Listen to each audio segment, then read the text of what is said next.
Hi guys, today we are going to paint an autumn scene. I sketched out some autumn leaves falling and some pumpkins and a little mouse witch. So what I'm doing first is I really want to create a sense of depth in this painting. So this gray area that I washed in here is going to dry even a little lighter than that, and that's going to be my furthest away tree. So you can see the little edges have like that sort of leaf or edge of tree shape to it.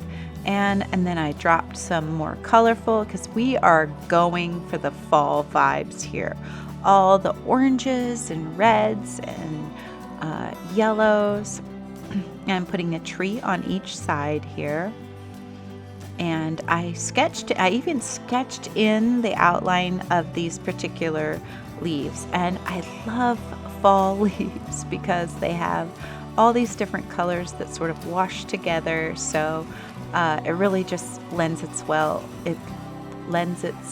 well to watercolor painting. In this leaf that I just painted, I put the darker outline in, and then I took a clean wet brush and I sort of dragged the pigment from the edges and invited it, if you will, to bleed into the yellow.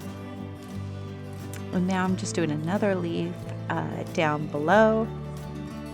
And you can see in my reference photo that all of these leaves have just really unique shapes. And when I sketched them in, I just sort of like loosely imitated the photo. So now I'm washing in a pumpkin, and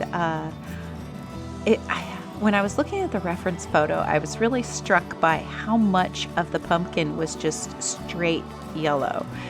If you paint without a reference photo, your mind might say, well, a pumpkin is orange, so I'm going to just do a flat orange on the whole and then maybe put dark toward the bottom to create, a rounding effect. But having a reference photo, you really get the idea of this like unexpected bright yellow up at the top, and I put that in first and then just sort of let the other oranges sort of bleed into it. And of course, as always, I use a clean wet brush to pick up pigment as I go when I think that it's just like bled too much or so. Now I'm just sort of with a light hand blending the orange in. Now you can see this shape that I have left without color, and that is where Jessica is going. Jessica, I have named her Jessica. She is the little hamster mouse. I meant for her to be a mouse, but I think she also could be a hamster. I guess whatever you would like her to be. So I'm popping in the stems of the pumpkin, which I'm going to have dry, and then I'll be able to add some layers over to give them a realistic look afterward. As always, with watercolor, you really can rely on layers on layers on layers. So to start light, and you'll see that as things dry, they become even lighter than what you started with when they were wet. And then you can just add more layers and add more layers. And yes, you can make a mistake with watercolor, but I feel like there is more room for fixing errors than sometimes people think. I hear some watercolor artists say, oh, once you've dropped the pigment, there's not much you can do. And I used to kind of subscribe to that like way of thinking, but I really think now if you take a clean, wet brush, you can pull up pigment that you've put down. Maybe not black pigment, but okay. Now I've sketched out Little Miss Jessica, and I'm just using a little bit of black pigment with more water to create that gray, and then leaving the dark pigment just on the edges, and so it gives that sort of fabric feel, and you can get the little depth there, or the curves of the fabric.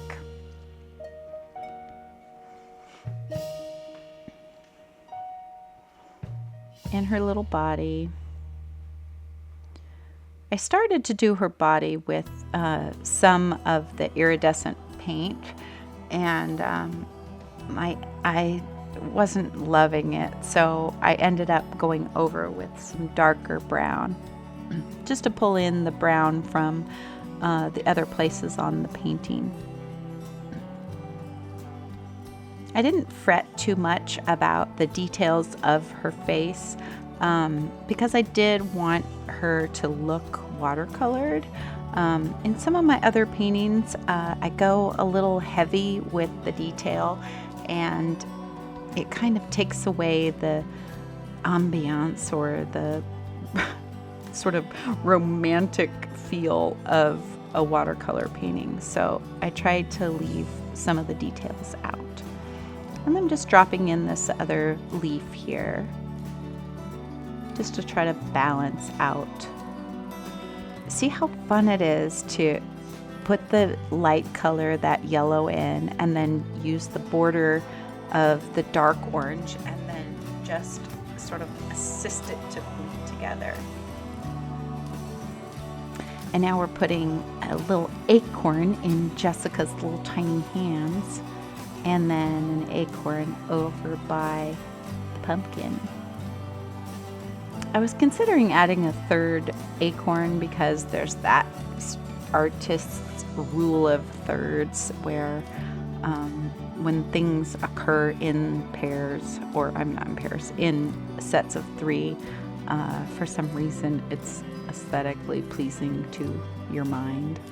But I didn't do that, because I was looking at Jessica, and she has her little acorn, and then she has the little pumpkin, and she has the leaf. So that was the set of three. So the trees here, I might have put like 6 or 7 different swipes of layering different browns and black, and even some like a warm orange into those trunks. And I'm just going over with a second coat over and darkening in the black area of Jessica's little outfit here.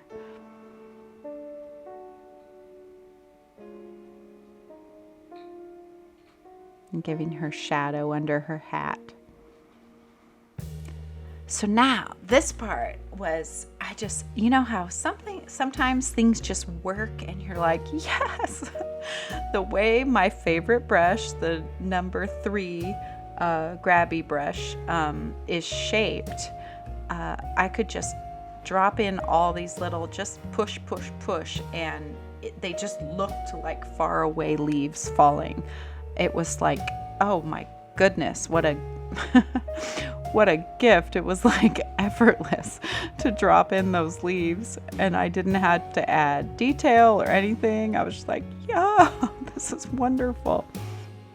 So now on the ground, I thought it would be cool and moody to use this purple lilac color on the ground here, because I think purple and orange complement each other. So it's going to feel happy and kind of pull the purpley pink color of the trees up above.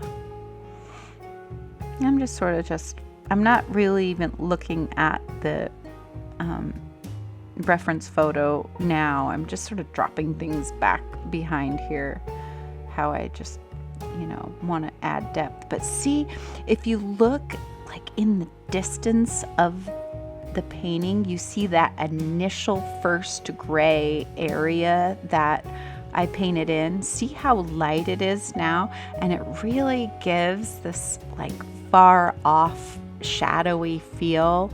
And just sometimes things in a painting work, and today it did. And I'm celebrating. I'm like, yay.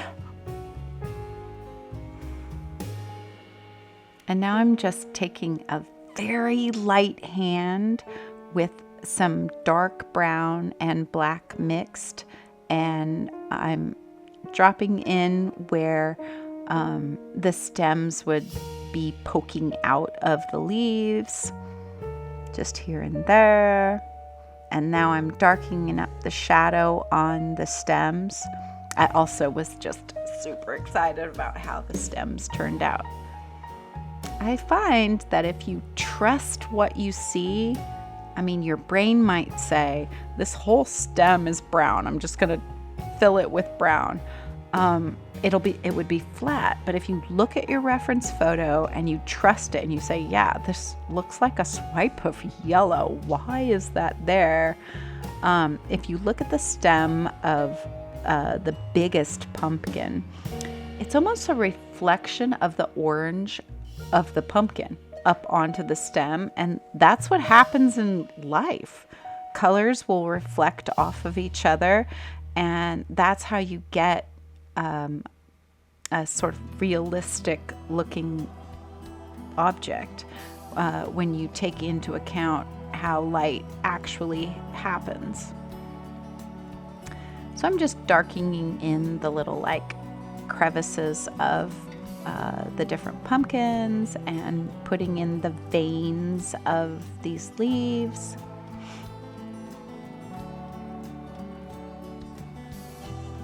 And this one I added the veins, and then I was like, oh, it's a little too aggressive. So I took some water and sort of grabbed them and lightened up the veins because they were further away than the leaves in the foreground.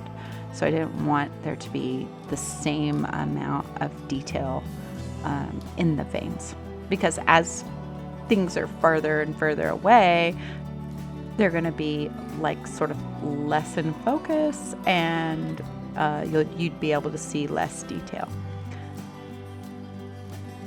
So I signed it. My husband's always like, sign your work, take pride. So I signed it, and I'm just going in and darkening up the darkest areas of Jessica's little witch outfit here and there. Oh, and I'm going to add, of course, a little bit of pop of white with the Posca pen. It wouldn't be one of my paintings if I didn't. I'm going to pull off the tape, and there she is.